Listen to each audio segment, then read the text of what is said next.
Mystery, Babylon the Great. Read on. The mother of harlots. Okay, the mother of harlots. God considers you a harlot, a spiritual harlot, when his people go and they worship false gods and idols. You know, he considers it to be married. He married to his people. And when you go into another doctrine, another religion, another understanding, you worship an idol, a false god, he considers that to be spiritual adultery, fornication.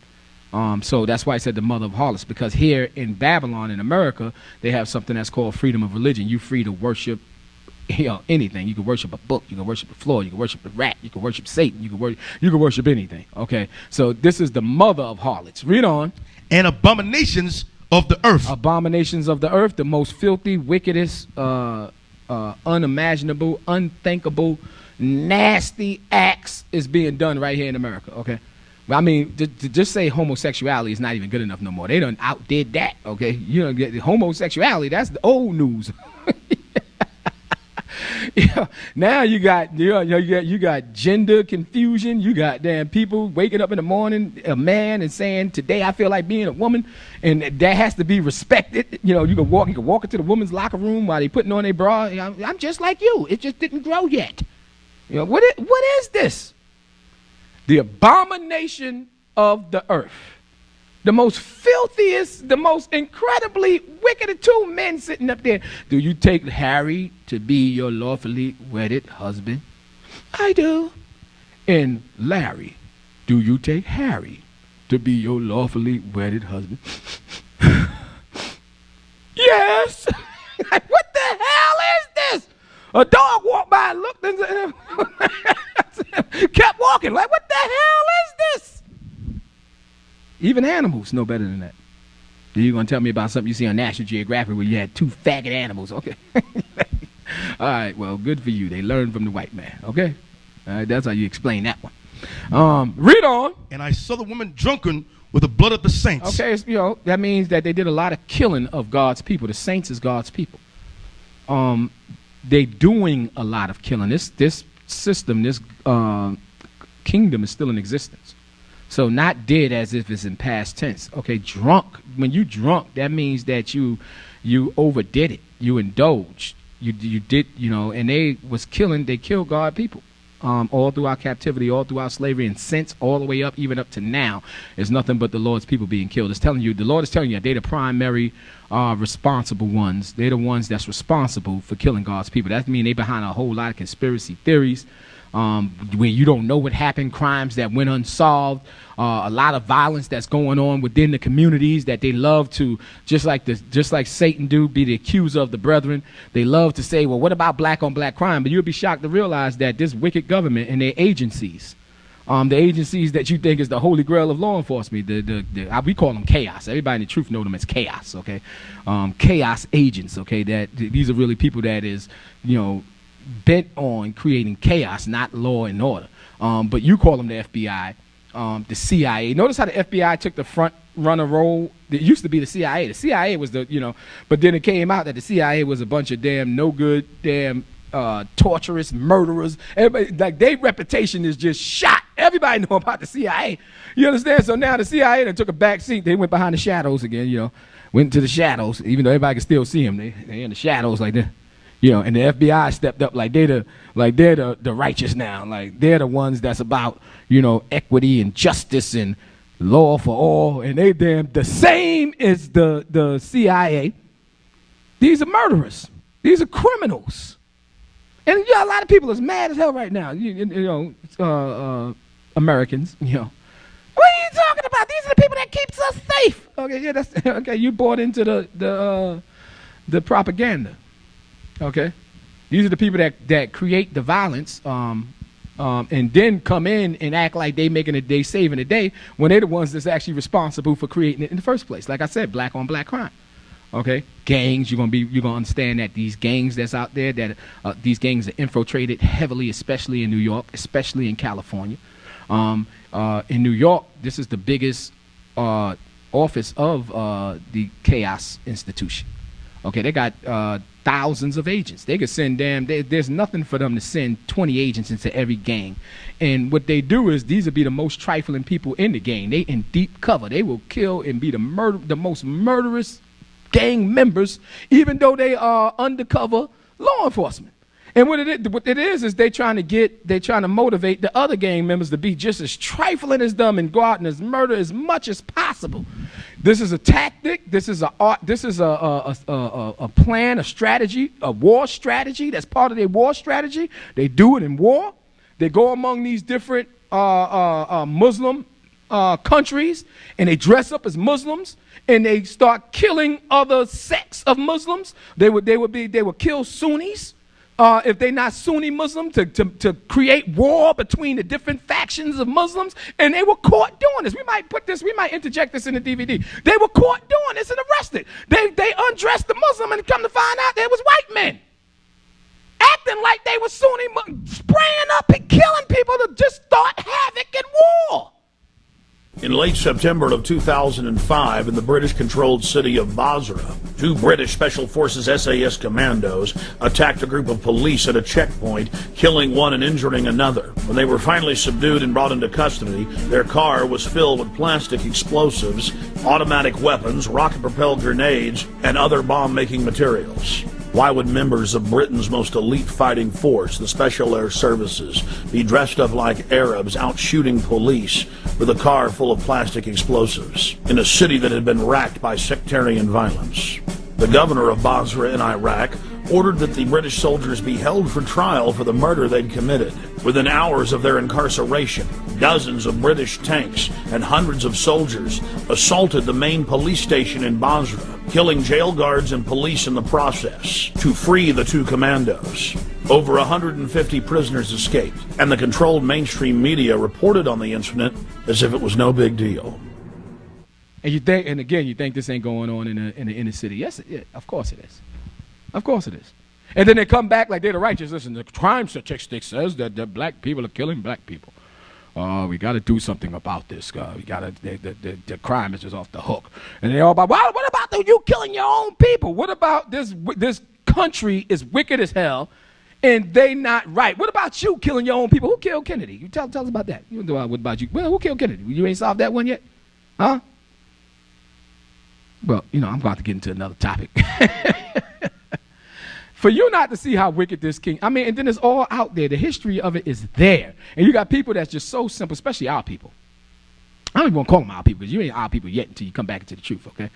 But you out there following these demons, okay?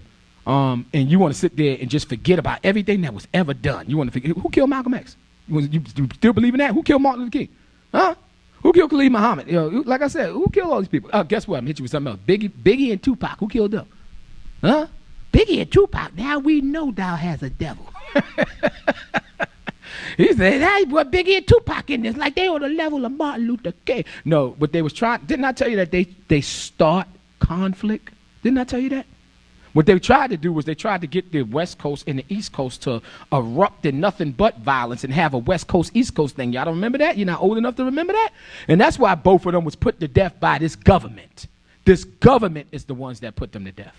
Okay? Whenever you got a crime that goes unsolved, wait a minute, the chaos, these are the experts. These are the holy grail of law enforcement. Where is the killer of Biggie Smalls? Why didn't you make an arrest? Died in 1999. What the hell is taking so long? You guys can figure everything out.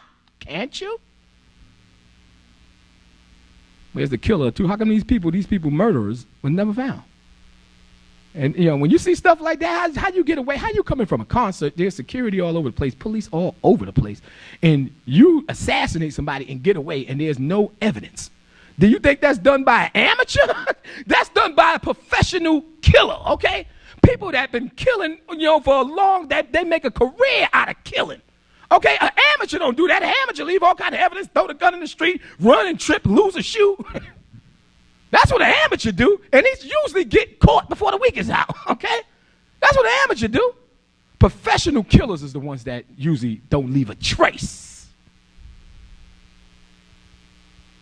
That if a private investigator want to come, because that's what it's all about, because, you know, they're all together, that wall of blue, they're all together. But if a private investigator want to come and say, listen, I'm going to investigate this, it's going to be nothing, nowhere. Then if there is any evidence, they'll get rid of the evidence. But like I said, that's another DVD. We're going to do Chaos, okay? Actually, we're going to do Enemy of the State, the DVD. So get that, and, you know, we'll be going through some of that in there, Lord willing. But nevertheless, read that one more time.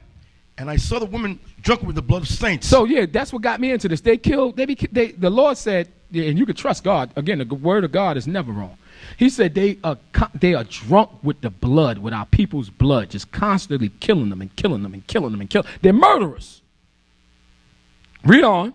And with the blood of the martyrs of Jesus. Okay, and they also responsible. Remember, it has 7 heads. Where the martyrs of Jesus was at, that was the Roman Empire. So you can't get out of this. There's no way that you ain't gonna be able to identify who this beast is. Okay, where was the apostles martyred at? They were martyred in Rome, in the Roman Empire. Rather, they were martyred in the Roman Empire. They were killed in the Roman Empire. Who was the ones that was ruling the Roman Empire? Read on. And when I saw her, I wondered with great admiration. How did they get away with doing what they for so long? Because when you know our God, you know he's a God of justice. When you know my God, the God of the nation of Israel, he's a God that will not at all acquit the wicked. When you know our God and you see that there's a violent oppression of the poor and perverting of judgment, you see, he that is higher than the highest will judge the matter. When you know our God. So John the Revelator knew our God. So he wondered, how is this beast, how is these monsters getting away with doing all this evil to God's people? Read on. And the angel said unto me, wherefore didst thou marvel? Come on. I will tell thee the mystery of the woman and of the beast that carried her. Wherefore didst thou marvel? I will tell thee the mystery of the woman and of the beast that carrieth her. Okay, because again, remember it said mystery. Nobody knew who she was. And which have 7 heads and 10 horns. Pick up the 8th verse, please. Read. The beast that thou sawest was. The beast that thou sawest was, meaning it was just in division. Okay. The beast that thou sawest was, read on. And it's not. But it is not yet. A lot of the heads is not yet in existence. They didn't come into power yet. John was seeing this in the Roman Empire. So you had the Greeks, the Romans, the Spanish didn't come yet, the French, the Russians, the British, they didn't come yet. The Germans, they didn't come yet. Okay, look how wicked the Germans was. They want to talk about Adolf Hitler like he was the worst. I mean, have you ever heard of Antiochus Epiphanes? They talk about Adolf Hitler like that wasn't nothing, okay? If they were real Jews, okay, the so-called Jews, talk about the Holocaust. This is the worst thing that ever happened to the earth. The worst thing ever happened to earth. Okay, we know you ain't the Jews because Antiochus Epiphanes and what he did was the worst thing that ever happened in our history. Okay, now, for the Jews. Now, for Adolf Hitler, he wasn't killing us. He was killing you. Okay, so. Okay. Read on. And shall ascend out of the bottomless pit. Okay, these people are so wicked that they spend all of their afterlife in hell. Okay. When they die, they go right to hell. Okay, when they reincarnate in the earth, they come out of hell to be reincarnated. And then when they die, they go right back into hell. Why do you think they be trying to hold on so long to live? You had Jimmy Carter, American president. I think he's 9,900. Okay, and he had cancer. Okay, it's time to go, man. You 99, and now you got cancer. This cat went everywhere, man. They developed some new treatment. He went to biogenics. He went to all these different places that you can go to, and got treated for. He had melanoma, skin cancer, and actually got cured. And the whole thing is they don't want to die because they know when they die where they're going. They try to hold on with every every breath they got. Because they know when they die, they're going straight back to hell. There's nothing else. They never get to see God. They go straight to hell. They came out of the bottomless pit, and they go into the bottomless pit. Now, the sons of perdition, which you're going to read, what we're going to get into, is that these are people throughout the process of time. They were supposed to be God's people, but they started following the devil. They started following the beast. They started adapting their ways. So the Lord started writing them off, and they started getting the same judgment. They started going straight to hell when they died. And then if they when it's time for them to be reincarnated, they'll come straight up out of hell. And then they'll go right back into hell. So I just want to get that's a very important understanding, because these are people that is destined to always be wicked. These are the same people that Christ said it was better if they was never born. If you never born, like, what is that saying? That means your soul is upside down, okay? You wicked as hell, okay? So let's continue to read that. Read on. And go into perdition. Goeth into perdition. Okay, the beast that thou sawest was and is not, and shall ascend out of the bottomless pit. That's where they're coming from. The bottomless pit is hell. And go, when they die, just like I said, they're going right back into perdition.